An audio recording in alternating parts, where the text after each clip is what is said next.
Welcome everybody. Today we'll be talking about a game called Blood Waves. Now, before I want to get started, talking about the game itself, I like to check the options because whenever I start a new game, that's the first thing I go to. And being that this was developed by Light Road Games, I was expecting the options to be as bare as they are. Now with this game having controller support, the only problem that I really have is that you're not able to map out your controls. And for being someone that likes to map a lot of keys to their mouse or even their controls and change them around on the controller, it kind of sucks. And another issue I had was with my mouse movement. It didn't feel like true movement. It felt like the mouse had mouse moving on. I'm not sure if it actually does, but that's what it does feel like, and I was missing a lot of my shots due to that fact. Now with Blood Waves, this game is similar to any other Horde game you've played. It starts you off pretty soft, and then each level that it progresses, it does get progressively harder with more enemies or even harder enemies. Now the game does have a lot of nice fun weapons and items to use, like with my favorite being the zombie grinder, which is absolutely amazing. But due to the nature of the mobs that you are fighting, it did feel like some of the items were completely useless. If not useless, then weren't as effective as others. Like for my first time playing, I just started to use the pistol and try to actually just kill mobs as they came out. But with me realizing like I wasn't doing much damage at all, so then I switched out the strategy to just not shooting them. I started to use more melee attacks for like the first couple of levels, and that worked out a lot better.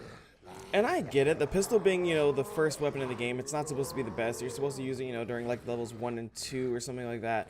But I found it just completely useless. I just used the machete for the first couple of levels. I would literally just run in a straight line, wait until the zombies, all gathered behind me, turn around and start hacking the zombies all together, because the zombie speeds are just too quick to turn around, shoot, because you're taking massive damage while this is happening. And if they surround you, you're just dead. And if you're wondering, you do get skill upgrades as well as defense upgrades at the end of each round, so you're able to, build up your character's strength as well as building up better defenses. And I wish that each progressive level you were getting more skill points as well as more upgrades for your defense. Now, the only issue that I truly ran into with my defense line is that it didn't feel like anything was, getting better. It didn't feel like my guns essentially were getting stronger. It didn't feel like the turret was getting stronger. Now, as far as my character skills goes, it did feel like my character was getting a little bit better, a little bit stronger, a little bit faster. But my defense just was never that great. And whenever you saw a bomber zombie, like, your goal was to make sure that they did not blow up next to any of your equipment, because at any time you would lose like anywhere from what I lost, which was about 10 pieces just from one explosion.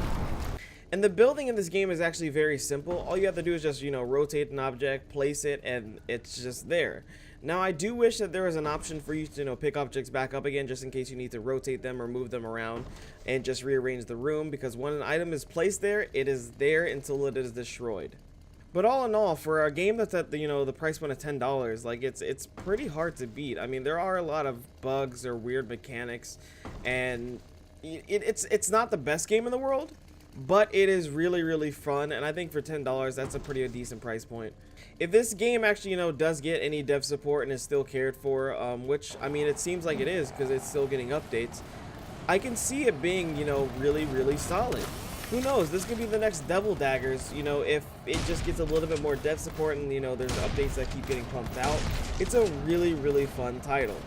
But if you're still on the fence about this game, I would say just go check it out. Go check out, a couple of videos or anything like that. Or you always have the option of using, the Steam refund, which is always there. You can play the games up to 2 hours and, refund them if you do not feel like it is the game for you. Let me know what you guys think about this game in the comments below. I would love to hear your opinion about it. Nonetheless, thank you guys for watching this review. Be sure to subscribe to the channel, and I'll see you guys around for the next one.